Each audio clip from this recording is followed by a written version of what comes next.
এইবেলি আমাৰ ৭৬সংখ্যক শ্ৰী শ্ৰী মহাবিষ্ণু যজ্ঞ মহোৎসৱ আজিৰ পৰা ৭৬ বছৰ আগতে এই অঞ্চলৰ কেইগৰাকীমান মহান ব্যক্তিৰ প্ৰচেষ্টাত এই ৰঙিয়া উত্তৰ অঞ্চলৰ বিচনমালা গাঁৱত এই শ্ৰী শ্ৰী মহাবিষ্ণু যজ্ঞ প্ৰতিষ্ঠা কৰা হৈছিল। সেইসকল আহাহীয়া ব্যক্তিৰ চেষ্টাত আজি ৭৬ বছৰে আমাৰ ইয়াত এই যজ্ঞ মহোৎসৱ পূৰ্বৰ পৰা চলি আহিছে। এইবেলি ৭৬ সংখ্যক যজ্ঞ মহোৎসৱৰ আজি আমাৰ অষ্টমী পূজা, অহাকাইলৈ আমাৰ নৱমী পূজা আছে। অহাকাইলৈ নৱমী পূজাত প্ৰায় 10,000 ভক্ত ইয়াত সমবেত হ'ব বুলি আমি আশা ৰাখিছোঁ। অহাকালি নৱমী পূজাৰ পিছত আমাৰ পূৰ্ণাহুতি কাৰ্যসূচী আছে। 9 মাৰ্চ পূৰ্ণাহুতি কাৰ্যসূচীত অসমৰ বিভিন্ন জিলাৰ পৰা বিভিন্ন ভক্ত ইয়াত আহি সমবেত হ'ব। ইয়াত বিভিন্ন ৰাজনৈতিক মহলৰ উপৰিও ইয়াত বিভিন্ন অনুষ্ঠানত বিভিন্ন ধৰ্মীয় নেতাই ইয়াত অংশগ্ৰহণ কৰিব। এই অনুষ্ঠানলৈ বিভিন্ন ভক্ত বিভিন্ন মানসেৰে আমাৰ এই যজ্ঞ মহোৎসৱলৈ আহে। এটা প্ৰবাদ আছে যে শ্ৰী শ্ৰী মহাবিষ্ণু যজ্ঞৰ এই পৃষ্ঠভূমিত যদি কোনো ভক্তই আহি নিজৰ মনোবাঞ্ছা কামনাৰ কাৰণে ইয়াত মানস লয়, এই মানস ফলৱতী হয় বুলি ধৰ্মীয় বিশ্বাস আছে। গতিকে এইখন এখন পবিত্ৰ পৃষ্ঠভূমিত, এই পৃষ্ঠভূমিত অসমৰ বিভিন্ন জিলাৰ পৰা ভক্তই প্ৰতি বছৰে বিভিন্ন বিপুল সঁহাৰিৰে আমাৰ এই অনুষ্ঠানটোক উৎসাহিত কৰি আহিছে। মই আশা ৰাখিছোঁ পৰৱৰ্তী দিনত এইবেলি ৭৬ যজ্ঞ মহোৎসৱৰ যি কাৰ্যসূচী, এই কাৰ্যসূচীত আমি ৰাইজৰ এক বিপুল সমাদৰ পাম বুলি আশা ৰাখিছোঁ। আৰু এইবেলি যজ্ঞ মহোৎসৱৰ একাদশী তিথি উপলক্ষে এক বিশেষ সাংস্কৃতিক সন্ধিয়াৰ আয়োজন কৰা হৈছে।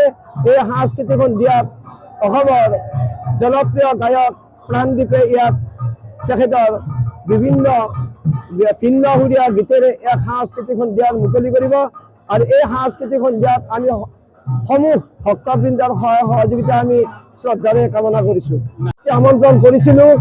আপোনালোকে জানে যে কোভিড মহামাৰীৰ পিছৰে পৰা যিবোৰ নাট্য দল আছে, এই নাট্য দলসমূহৰ তেওঁলোকৰ অৰ্থনৈতিক অৱস্থা তেনেই শোচনীয়।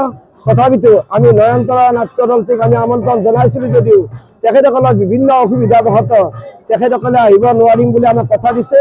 তথাপিতো আমি আমাৰ সমিতিয়ে ৰাইজক আমি উৎসাহ যোগোৱাৰ কাৰণে যোৱাকালিৰ পৰা আমি তিনিটা দিনৰ কাৰণে আমি নতুনকৈ আৰু কিছুমান কাৰ্যসূচী আমি ইয়াত সংযোজন কৰিছোঁ। আৰু তাৰ উদাহৰণস্বৰূপে আজি আমাৰ স্থানীয় শিল্পীৰ দ্বাৰা আমি এখন সাংস্কৃতিক সন্ধিয়াৰো আয়োজন কৰিছোঁ। আমাৰ ৰঙিয়া হিতাধিনী সংঘৰ সৌজন্যত শ্ৰী শ্ৰী মহাবিষ্ণু যজ্ঞ মহোৎসৱ এই বছৰ আমাৰ ৭৬ বছৰত ভৰি দিলে। এই ৭৬ বছৰৰ আজি আমাৰ তৃতীয় দিনৰ কাৰ্যসূচী। এই তৃতীয় দিনৰ কাৰ্যসূচীত ৰাতিপুৱাৰ পৰা অসমৰ বিভিন্ন প্ৰান্তৰ পৰা বিভিন্ন ভক্তপ্ৰাণ ৰাইজ আহি আমাৰ এই অনুষ্ঠানৰ সৌষ্ঠৱ বৃদ্ধি কৰিছে। ৰাতিপুৱাৰ পৰা আমাৰ নাগাৰা নাম পৰিৱেশন কৰিছে দুটি পাঠিকাই।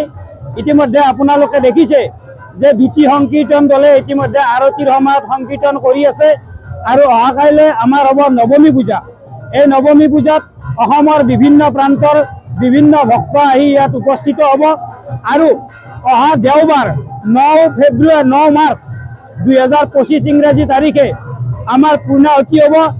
এই পূৰ্ণাহুতিত অসমৰ বিভিন্ন প্ৰান্তৰ পৰা প্ৰায় 10,000 লোক ইয়াত একেলগে সমবেত হৈ একেলগে যি শান্তি লোৱাৰ পৰিৱেশ, এইটো বিৰল। আৰু এই যজ্ঞ মহোৎসৱৰ মুখ্য উদ্দেশ্য হ'ল সমগ্ৰ পৃথিৱীতে শান্তি প্ৰতিষ্ঠা কৰাই হ'ল আমাৰ যজ্ঞ মহোৎসৱৰ প্ৰধান উদ্দেশ্য।